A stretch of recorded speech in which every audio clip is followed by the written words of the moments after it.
have not gone camping since I was 19.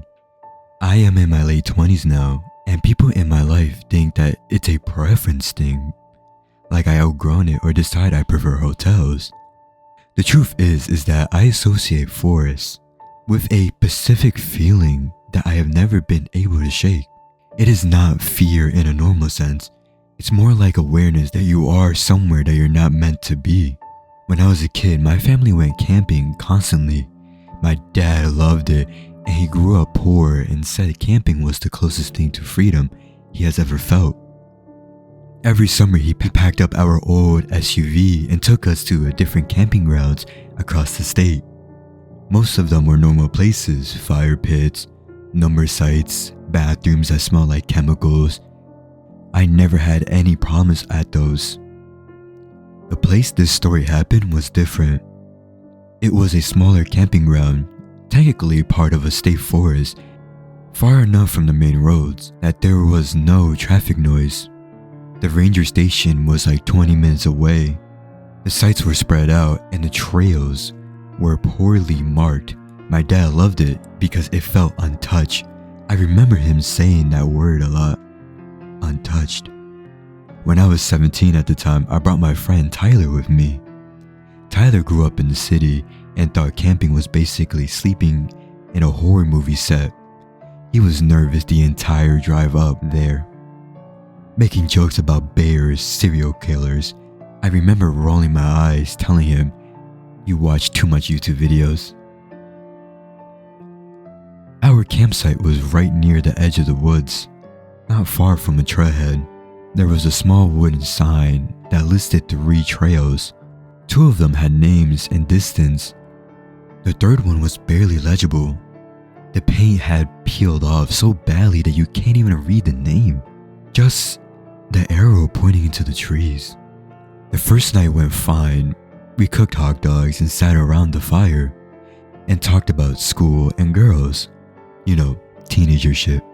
Tyler relaxed once he realized nothing was trying to murder us. My parents went to sleep early, which left me and Tyler sitting by the dying fire, listening to the forest. That is when we heard footsteps. They were not close. Actually, they sounded like someone was walking slowly along the trail behind our campsite. We both looked towards the trees, and I expected to see the ranger or another camper with a flashlight. But there was nothing. The footsteps stopped after a few seconds. Tyler laughed it off, saying it was probably just a deer. I agree, even though it did not sound like an animal. It sounded like something stepping carefully. It was like paying attention to where it put its feet. The next day, Tyler asked if we could explore one of the trails. My dad said sure, but specifically told us not to take the overgrown one with the faded sign. He said it was poorly maintained and easy to get lost. We took one of the marked trails instead. It was fine, pretty actually, even just the trees, the dirt path, and bugs. Nothing strange happened during that trip. That night though, the footsteps came back. This time they were closer. They did not sound like they were on the trail anymore. They sounded like they were somewhere in the trees behind us. My mom was already asleep in the tent. My dad was half asleep in the folding chair. Tyler went quiet. He whispered my name and asked if I heard that. I nodded and froze, trying to listen very closely to the footsteps. The footsteps stopped again and everything went quiet. No insects, no wind. It was one of these moments where you suddenly realize how loud silence can be. My dad eventually stood up and said it was probably just an animal. He told us to stop freaking each other out and go to bed. I tried to believe him, but I couldn't. These footsteps didn't sound animal type. The third day, Tyler admitted he felt like something was wrong with the place. He said the woods felt like they were leading in, like the place around us was smaller at night. I told him he was being dramatic, but I had been thinking the same thing though. That afternoon, I went to the bathroom building by myself. On my way back, I noticed footprints near the edge of our campsite. They were not animal tracks. They were long, narrow impression into the dirt, like someone with very thin shoes had walked through. They stopped abruptly near the tree line. I did not tell Tyler about them. I don't know why. I think a part of me was scared that if I said it out loud, it would make everything more real. That night, I woke up to Tyler shaking my shoulder. He was sitting upright in a sleeping bag, pale and breathing fast. He whispered that he thought he saw someone standing outside the tent. I listened. At first I heard nothing. Then I heard the softest sound of fabric moving. Like something was brushing against the side of the tent. I held my breath. The tent wall shifted slightly inward, then relaxed. Whatever it touched stepped back. Tyler was silently crying. I reached over and squeezed his arm to keep him from making noise. We stayed like that for what felt like forever. Eventually the pressure on the tent stopped. The sound faded into the woods. Neither of us slept after that. In the morning, my dad noticed we looked exhausted. Tyler was begging him to leave early. Tyler said he did not feel safe there. My dad tried to argue, but even he admitted something felt off. We packed up and left the morning instead of staying the last night. As we were driving out, I looked back into the trail with the faded sign. For a second, just 1 second, I thought I saw something pale and tall between the trees. It was probably just the light hitting the bark at a weird angle. Probably. I have never been back to that camping ground. I do not know what's out there, and I'm not sure if I want to. I grew up in a small town where there was not much to do if you were a teenager with no car and bored friends. Most of our entertainment came from wandering around places we were not supposed to be. Old barns, empty fields, half-collapsed sheds, and stretches of forest that technically belongs to someone's cousin, uncle, or some farmer nobody has seen in years. When I was 18, one of my friends got his hands on an old digital camera. This was before everyone had decent phone cameras, so we treated it like a toy. We started bringing it with us whenever we went out at night, taking stupid photos of each other, trying to catch ghosts in the background, that kind of thing. At the edge of town, there was this long dirt road that led into a thick patch of forest. It used to be part of a trail system, but it was abandoned when logging company shut down years earlier. People said it went on forever and that there was this old structure deep in the forest that nobody bothers to tear down. One night, 4 of us decided to walk down that road with the camera. We were not drunk. We were not trying to summon anything. We were just bored and wanted something to talk about later. The walk itself was uneventful at first. The road was narrow as it went on, and the trees closed in around us. Our flashlights did not reach very far. The air felt heavy, like the woods was holding on to the warmth even though it was late. We joked around, took pictures of each other pretending to be scared, and dared each other to walk ahead alone for a few steps. The typical dumb teenager stuff. About 15 minutes in, I started to feel like we were being watched. I didn't say anything at first because I knew how that would sound, but the feeling kept growing.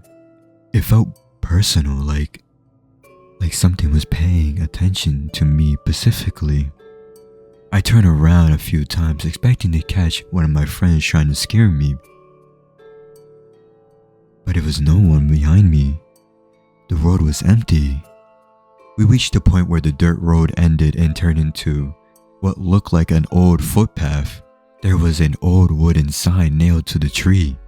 The words were gone, just splintered wood. That is where one of my friends suggested we turn back. None of us argued. On the way back, the mood shifted.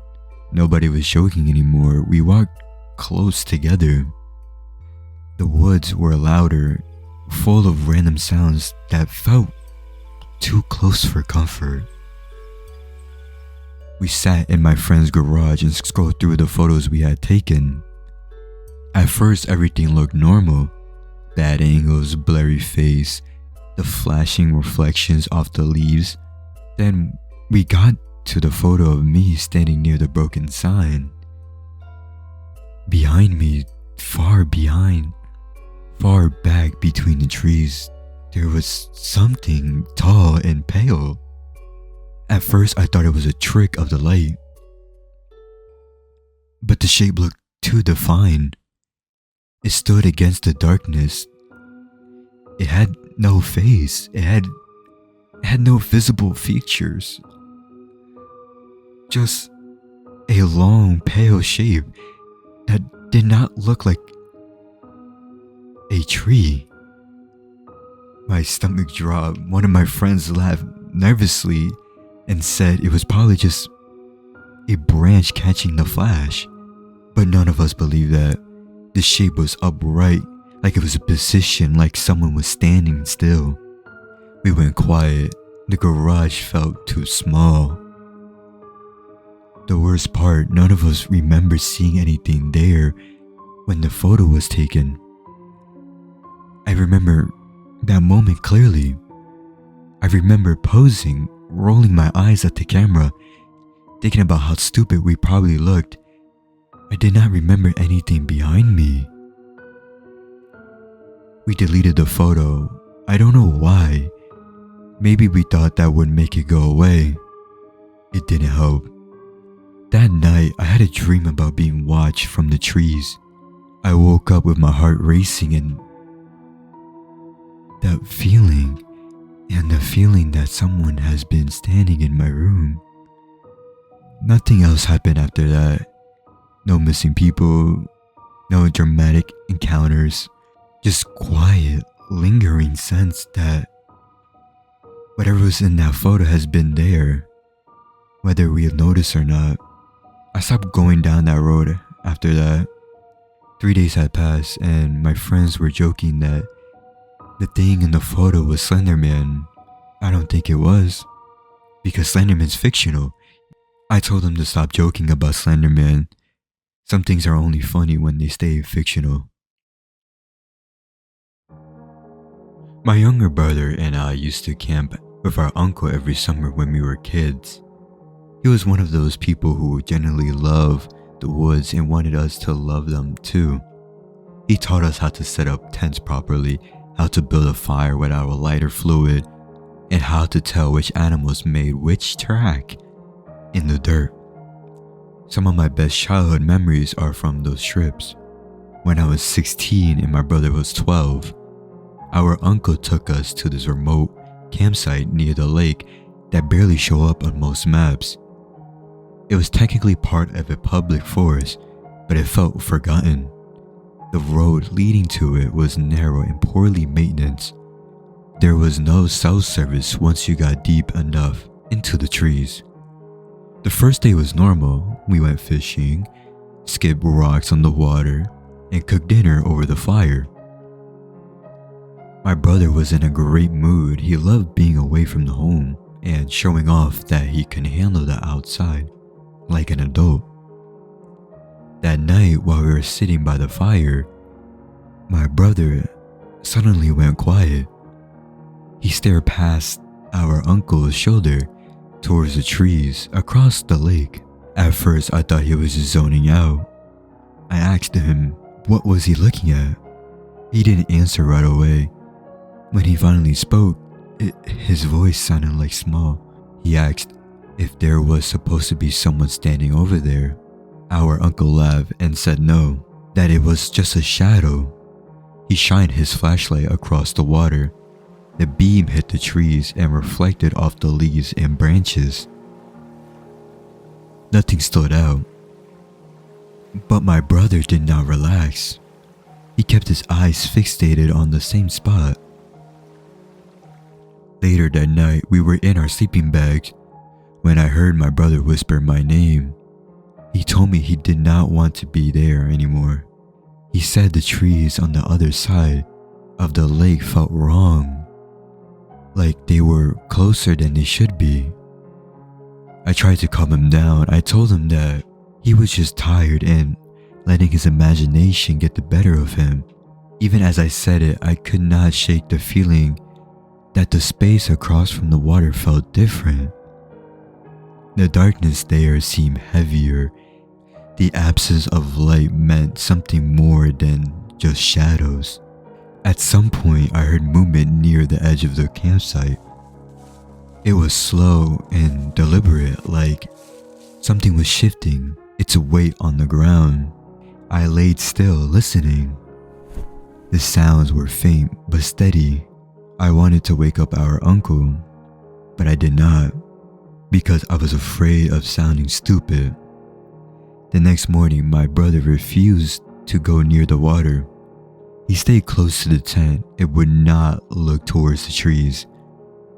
When our uncle asked what was wrong, my brother finally said he thought something had been watching us from across the lake.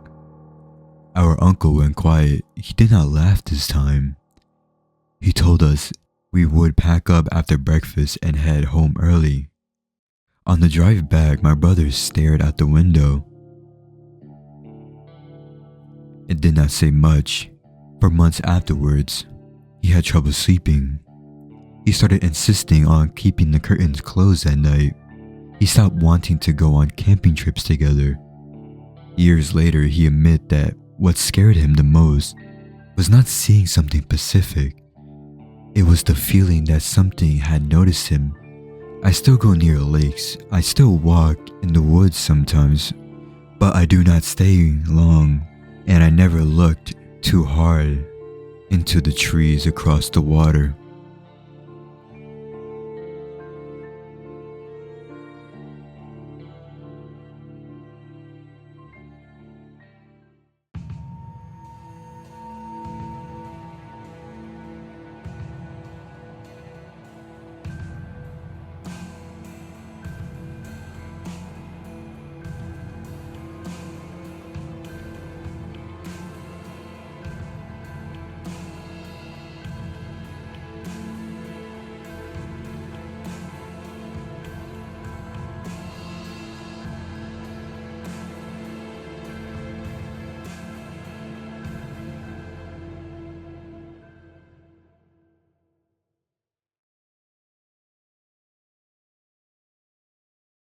I guess. Yeah.